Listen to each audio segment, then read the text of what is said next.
have landed awkwardly on his chin by the looks of it. Let's take another look at this. In fact, it's just fingertips, then his boot. The ball trickling away towards the boundary. He's crawling away.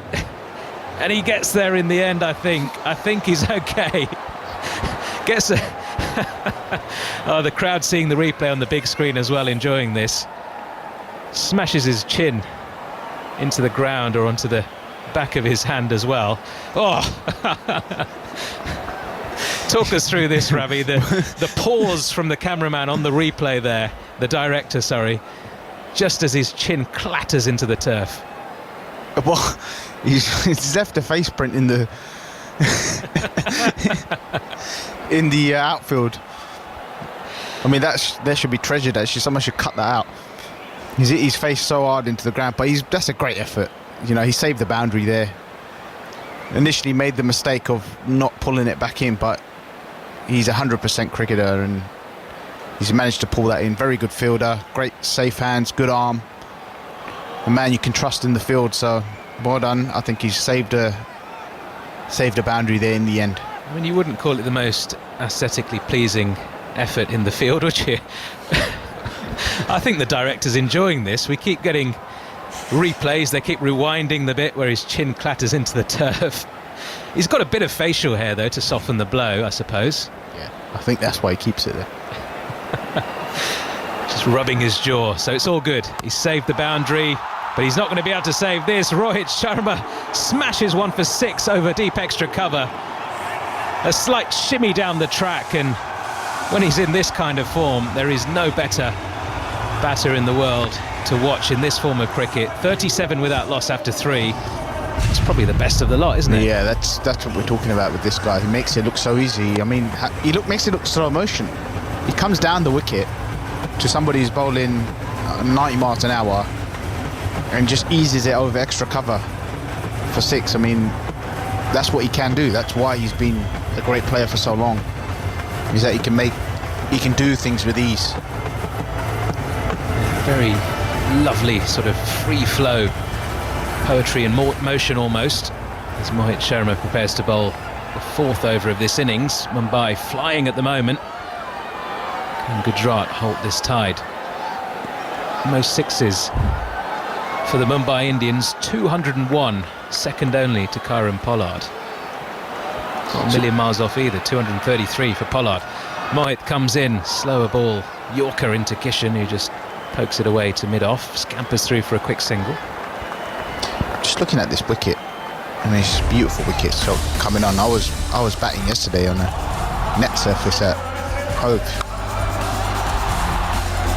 Outdoor nets? Couldn't even hit half volley on it.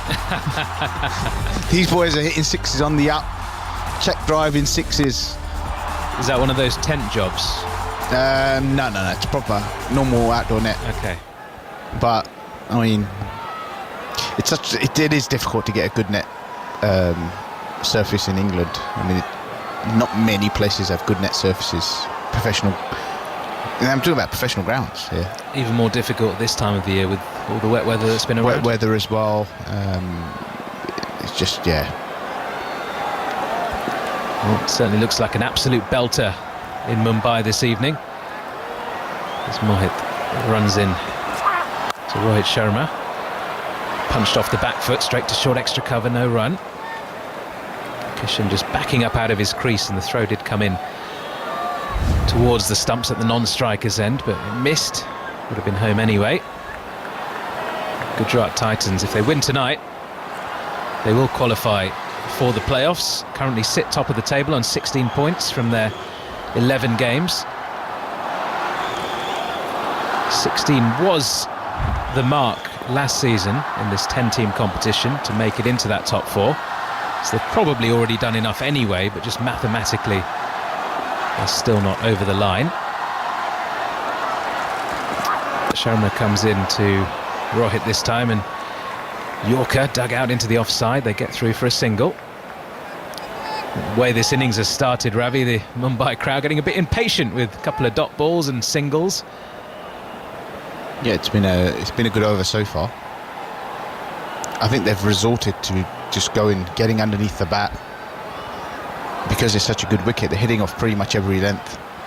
hitting through the line. The field is up, obviously. They don't have to time it. Ball does travel a long way here. So the plan is either to go really full, maybe changes of pace, create a mistake.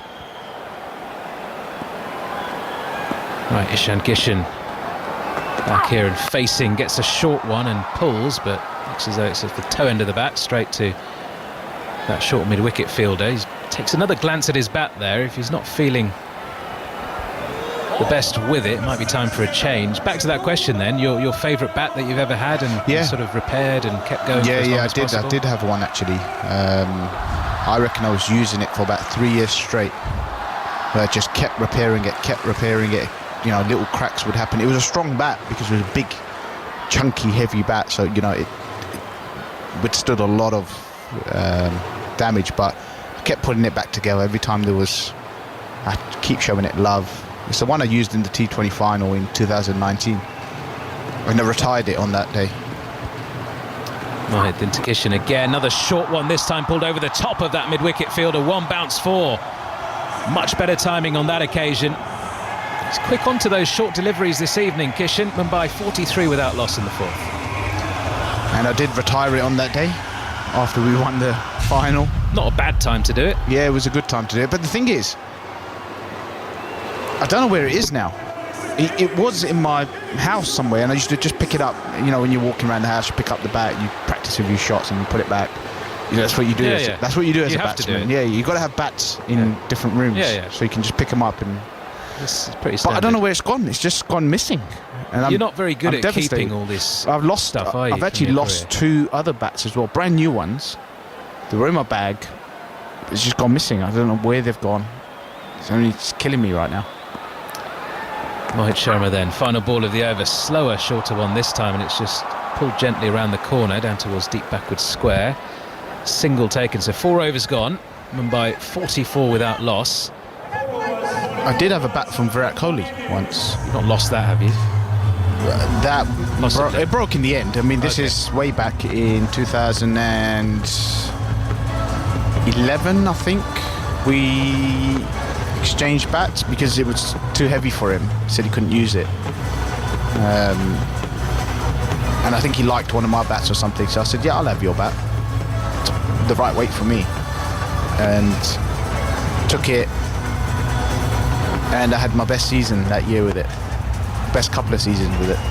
Nice. It was that good. Yeah.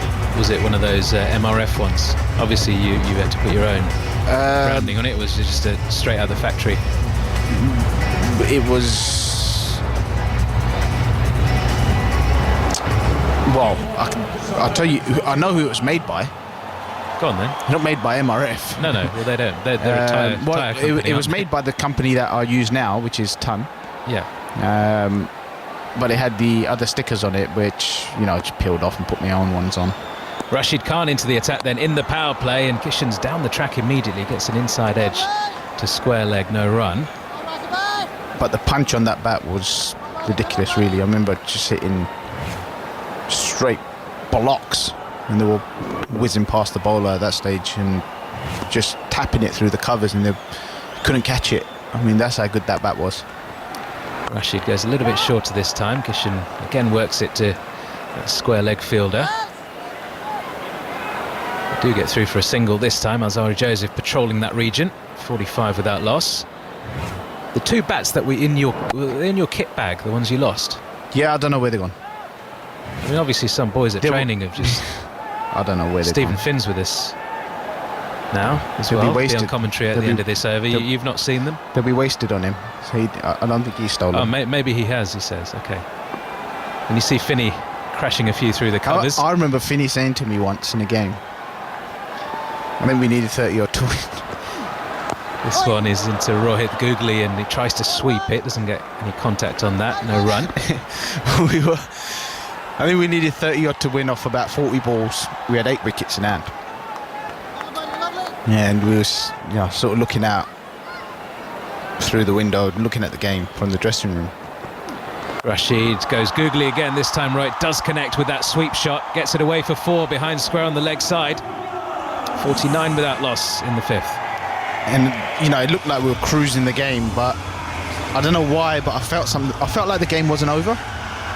Just felt like little things were happening. There were some plays and misses and stuff. And to set batters as well, plays and misses, it's not a good sign. And I said, I don't think this game's over.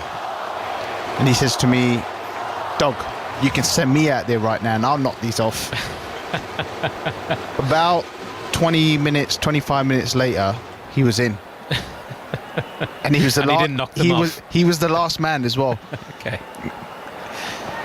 Rashid into Rohit again. This time sweeps higher into the air. There is a fielder out there. Oh, it does really well to parry that one in. I think it's Vijay Shankar with the effort.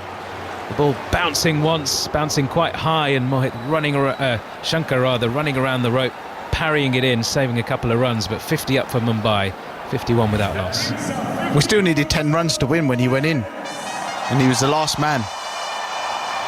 Could have done that in 2 shots. And he didn't. Especially if he's got one of your bats. And I remember the story well. We were talking about that for those that didn't hear when Lucknow Super Giants were in a similar situation this season, being 31 off 38 balls or whatever it was, with 9 wickets in hand, and was unable to get over the line on that occasion. Just checking this effort from Vijay Shankar in the outfield. Looks to be all good. Looking at the replays in front of us, so 1 ball left in this 5th over from Rashid Khan. He comes once again to Rohit, goes for another sweep this time. Does he get an edge onto that? Gujarat with the appeal. They think it's edge onto the bat flap, into the air, and taken by the slip fielder running around to the leg side. Are they going to go and review this? Umpire says not out. Hardik goes in with the T signal. Umpire Nitin Menon unconvinced, but we'll take another look.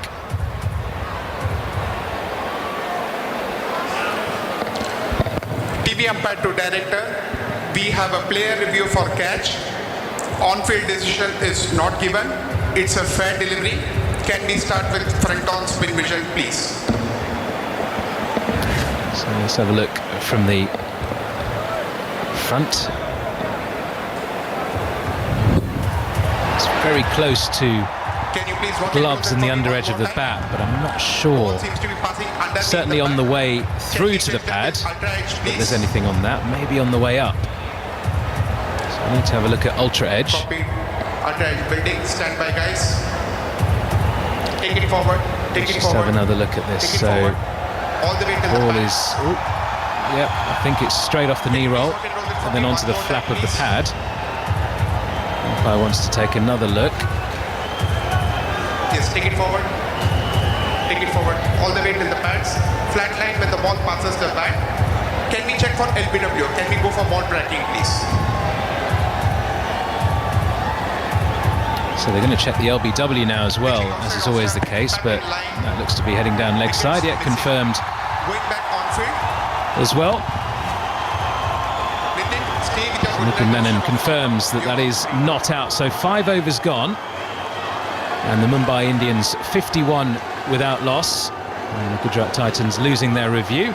I'm going to make way now for Stephen Finn, who's coming in alongside Ravi Bopara. Good afternoon. Yes, a good start here for the Mumbai Indians. 51 for none. Rohit Sharma, not the most fluent of times in the IPL thus far this year, but he's looked back to his imperious best here. Standing still, hitting through the line of the ball. And into the attacker's Noor. The left arm wrist spinner, short of a length. This one pulled out to the deep square leg boundary. Rashid Khan comes in and collects, and there's only 1 run. Left arm wrist spinners, they're few and far between, aren't they, Ravi? Very. And that's why they're difficult, because you don't often get a chance to face them, so you don't practice against them very much. So working out your angles of how to play them can be a test. I think as the game goes on, you get better at playing them, but the problem with T20 is you ain't got time to waste. Got to get going straight away against them. So they are difficult. Noor in again, over the wicket this time. Rohit gives himself a little bit of room, can only slice this one away to backward point. There's a slip in place, so suggests that they think the outside of the edge is in play. I mean, he's not a massive turner of the ball, especially back into the right-hander. His googly goes more than the one that turns back in. Noor Ahmed. He's in again. This time full of a length on leg stump, and Rohit Sharma stands there and smashes this over mid-on. There is a deep mid-wicket fielder, Alzari Joseph, out there, who runs around and collects it. Looks as though there is only one run. Rohit not keen on coming back for the second. You can see he's a little bit uncomfortable against Noor because he probably wouldn't have faced him, and still trying to read what's coming out of his hand. It's not the easiest guy to read from the hand because he's got such a fast arm. He's in again over the wicket. Kishan has hit this one up over the top. Mid-off is inside the ring. It's a one bounce four. It's just stand and deliver. Too full from Noor Ahmed, really trying to get it up there and give it a chance to spin, but too floaty, too full. Kishan obliges, hits this straight over the bowler's head. It's 4 more runs. Yeah, one thing you will get with Noor Ahmed is he will bowl a lot of bad balls. His control over his line and length isn't quite there like you'd see with Rashid Khan. 2 deliveries left. This one full of a length again. Attempted slog sweep. Can only inside edge it onto his pad. They've kept the slip in place though, interestingly. Yeah, you've got to get wickets. I mean, they're 57 for none. You've got to hope with a wrist spinner who's got the ability to turn it both ways, you might get an edge at some point and take a wicket to slow them down. Otherwise, they're just going to keep going at this rate, sort of 10 and over, and probably going to go more as they both get even more set. Gives himself room this time, Kishan. Noor follows him, where he's tried to connect before and missed. He's connected this time. Slog sweep up and over the deep mid-wicket boundary for a one bounce four. 61 for none to finish the power play. Noor Ahmed, he goes for 10 in his first over. We've got a strategic timeout called. 2 minutes and 30 seconds to reassess how they're doing, but the Gujarat Titans here will be questioning how they break this partnership and get into the middle order. Yeah, and it's a much needed break for them because they want to break the rhythm here a little bit of the 2 batters. That's an early timeout, sort of strategic really. Just say, look, let's just break their rhythm a little bit because they're going well here. They're both playing really well. Who they will be looking at is Rashid Khan. He'll be their man that they'll really be looking to break this partnership. It depends how the Mumbai openers play him now. Do they go, right, the field's out, do we come after him, or are we happy taking him at sort of 6, 7 and over and then just take everyone else down? Because that's just going to put more and more pressure on the Gujarat captain. He's saying, well, my main strike bowler's not picking up a wicket and the rest of them are going to go at 10, 12 and over. You know, you're sort of setting yourself up for a 200 plus score. Or do they take him down? Do they go, well, we don't care, we're in a position now where we can go after Rashid Khan as well and try to take him at 10 and over? Because if that happens, then Gujarat in serious trouble. Yeah, certainly. And Rashid Khan has been someone that teams have shown a lot of respect to over the years, testament to his high quality record that he has in T20 cricket and his ability as a wicket taker. But this wicket looks good. Rashid Khan is bowled 1 over for 7 runs. Noor Ahmed 1 over for 10 runs. Mohammad Shami 2 overs for 22, and Mohit Sharma 2 overs for 21. But both these teams are doing their strongest suit. Both teams have been very good at doing what they're doing now throughout this tournament. So it's a clash of the top of the table, really. Mumbai Indians sitting in 4th place and the Gujarat Titans in 1st place, the most consistent team in this IPL. They've got Alzari Joseph yet to bowl. Interesting, he didn't come into it at all in the first 6 overs, and he's had good success this year testing out the middle of the track. So that against Rohit Sharma's pull shot could be an interesting possibility over the next couple of overs. Both of these guys, actually, they're picking up that pull shot. They sort of, both of them sort of get inside the ball and sort of hit upwards on the pull shot. So, I mean, trying to go into the middle of the wicket at Mumbai could be a dangerous ploy. I mean, they're just going to, well, they're set now, so, you know, they could just pick it up. It's only going to take half a bat, really, for it to sail into the top stands. So it'll be an interesting battle, I think. Certainly with the middle order that Mumbai Indians have as well. Cameron Green, Surya Kumar Yadav, Vadera, Tim David, Chris Jordan can slog them as well down the order. They've got a lot of strength and depth here and people who can clear the ropes, so there's no reason why they wouldn't keep trying to attack. But to bowl the 7th over, Rashid Khan, Hardik Pandya turned into his most dangerous bowler, and he's in now, full of a length. It takes the outside edge. It's been caught. Rashid Khan celebrates. Yes, and there's just been a wicket here. Mumbai Indians have made an excellent start to their batting innings. Rohit Sharma rolling back the years with some imperious drives and pulls, but he's just departed. Rashid Khan's found his outside edge. The Mumbai Indians 61 for 1, and the Gujarat Titans, top of the table, have just made their first breakthrough of the evening. Rohit Sharma, he's going to be wondering why he just had a tentative push forward at that, you would imagine. Rashid Khan straight after the drinks break, exactly what they'd have spoken about, the Gujarat Titans, finding that outside edge, making the breakthrough, putting pressure on the middle order. And Rohit Sharma, having been well watered at that drinks break there, is going back to get a little bit more respite in the dugout. Well, that's exactly what we're talking about with Rashid Khan. The one guy they were looking at to help make this breakthrough and get them back into the game, and he produces it. First ball after the power play, first ball after the drinks break. They would have talked about that in their drinks break. They would have said, look, Rashid, we need you here, pick up wickets. They would have talked about picking up a wicket with their main bowler, and produces it first ball. That's why they're sitting at the top of the table, because of people like him who can break partnerships like that. Very true. And walking to the crease now, Suryakumar Yadav, he's having an outstanding time of it again in this IPL, striking at 186. He now faces up to his first delivery. Rashid Khan's in. Attempted sweep. Googly misses it. Hits him on the pad, but he's outside the line, so there's no danger of an appeal there. But another dot ball, an important dot ball, but that looked as though it just turned a little bit, that one. It did. It was a Jaffa, really. It was a perfect line, perfect length. And if you don't know which way it's going, you've got to play the line. And he plays the line that it would have gone on if it was going straight. And he just clips his head. Good catch at slip. Rashid Khan's in again. Sweep again from Suryakumar. There is a fielder at deep backward square. He's misfielded it. It's gone straight through. That's schoolboy stuff, really. Noor Ahmed down there at deep backward square leg. Just goes forward, pulls out half a long barrier.